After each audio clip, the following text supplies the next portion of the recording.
One pharaoh declared war on every god in Egypt, and they erased him so thoroughly that even his soul was meant to die forever.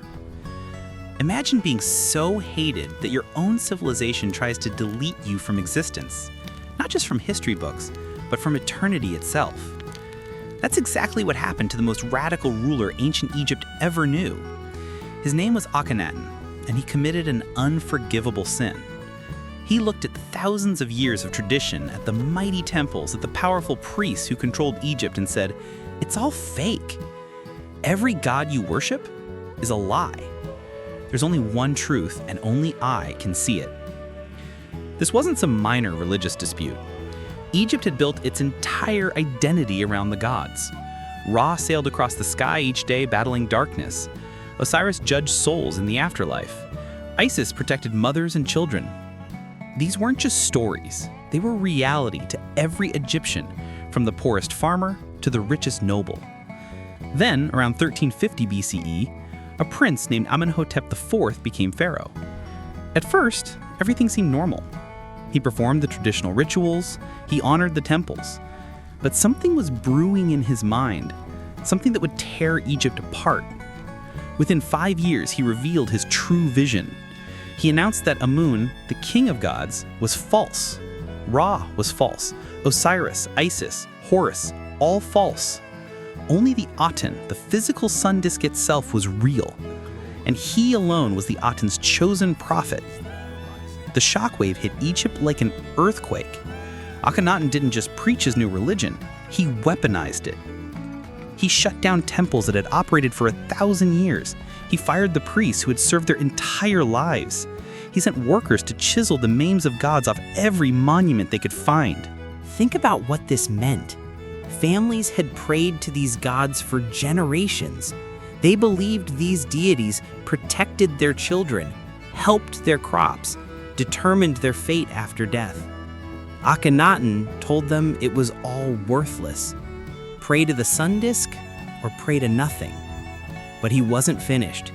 He changed his own name from Amenhotep, which honored Amun, to Akhenaten, meaning servant of the Aten. Then he did something even more extreme. He abandoned Egypt's ancient capital and built an entirely new city in the middle of the desert. This city, called Akhenaten, was his utopia, a place where only the Aten would be worshipped, where the old gods couldn't reach. He moved his entire court there. His wife, Nefertiti, became almost as powerful as him, something nearly impossible for women in ancient Egypt. Together, they raised their daughters in this isolated bubble, cut off from traditional Egyptian life. And the art in this new city was bizarre. Traditional Egyptian art showed pharaohs as perfect, godlike beings, strong-jawed, athletic, unchanging for centuries. But Akhenaten had himself depicted with a stretched, elongated skull, a potbelly, wide hips, almost alien-looking. Nobody knows if this reflected a real medical condition or if he was trying to show he transcended normal humanity. Meanwhile, the real Egypt was collapsing. While Akhenaten wrote hymns to the sun disk, foreign enemies attacked Egyptian territories. Desperate letters arrived from governors begging for military help. The pharaoh ignored them. He was too busy with his religious revolution to care about the empire his ancestors built. The economy suffered, trade routes weakened, people struggled. But Akhenaten demanded they abandon the gods who had protected Egypt for millennia. He offered them a god with no mythology, no familiar stories, no comforting rituals, just a distant disk in the sky that felt cold and foreign. His hymn to the Aten was actually beautiful. It praised a universal God who created all peoples, not just Egyptians, a deity who loved all creation equally. In another time, another place, this might have been revolutionary wisdom, but in Egypt, it felt like betrayal. Then, after 17 years of chaos, Akhenaten died, and everything he built died with him. The moment he was gone, the priests who had been stripped of power came roaring back with a vengeance. A young pharaoh took the throne, someone you've definitely heard of, Tutankhamun. King Tut was probably Akhenaten's son, though the exact family connections are murky. He was only a child, maybe 8 or 9 years old. The priests controlled him completely, and they had one mission: erase every trace of the heretic Pharaoh. They started by changing the boy king's name. He had been called Tutankhaten, living image of the Aten. They changed it to Tutankhamun, living image of Amun. The god Akhenaten had tried to destroy was now honored again. The capital moved back to Thebes. Akhenaten's dream city was abandoned. Within years, the desert began swallowing it. The temples to the Aten were demolished stone by stone. Those stones were used to build new temples to the old gods.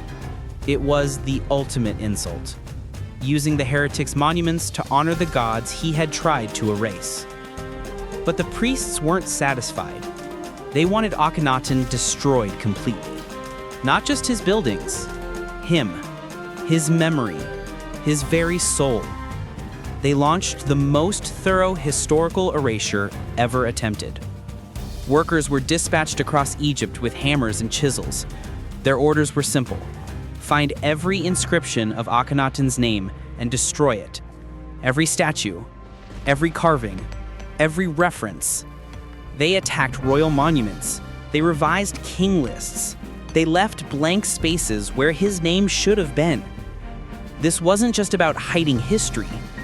Ancient Egyptians believed your name was tied to your soul.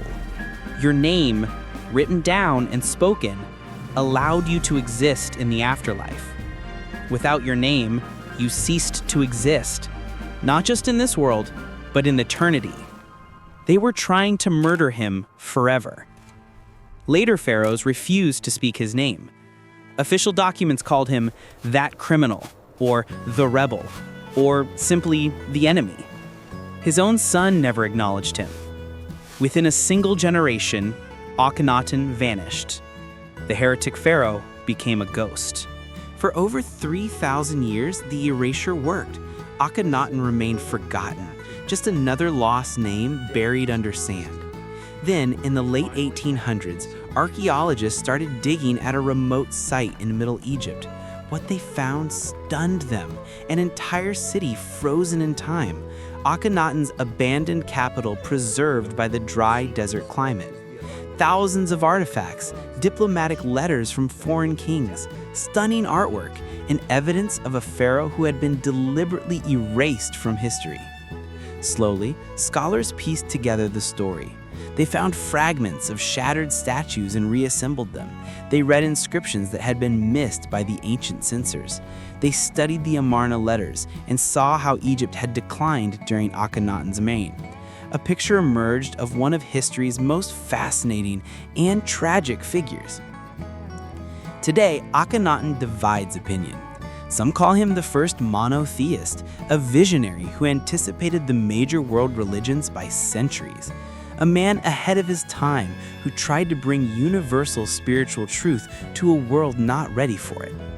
Others see a tyrant, an egomaniac who destroyed Egypt's soul to feed his own delusions of divine communication. The truth is probably both.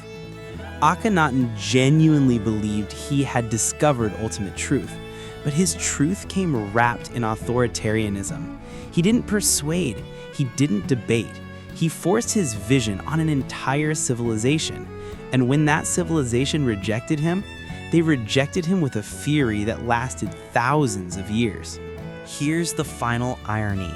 By trying so hard to erase Akhenaten, the ancient Egyptians guaranteed we would never forget him.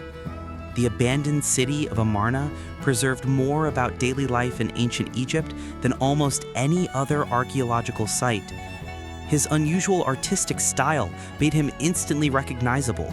The very gaps where his name was chiseled out became clues for archaeologists to follow. The pharaoh who tried to erase the gods became the pharaoh who couldn't be erased. His story lives on as a warning about the limits of power and the danger of believing only you possess truth. He reached for the sun and was burned, not by the gods, but by the people he thought he was enlightening. The gods he tried to destroy were worshipped for thousands of years after his death. But somehow, against all odds, we still remember the forgotten Pharaoh, the man who dared to stand alone against eternity and lost everything. His name lives on not because he succeeded, but because his failure was so complete, so dramatic, that even deletion couldn't make him disappear. Akhenaten wanted to be remembered as the prophet who saved Egypt. Instead, he's remembered as the heretic who almost destroyed it. Sometimes, the hardest thing to erase is a cautionary tale.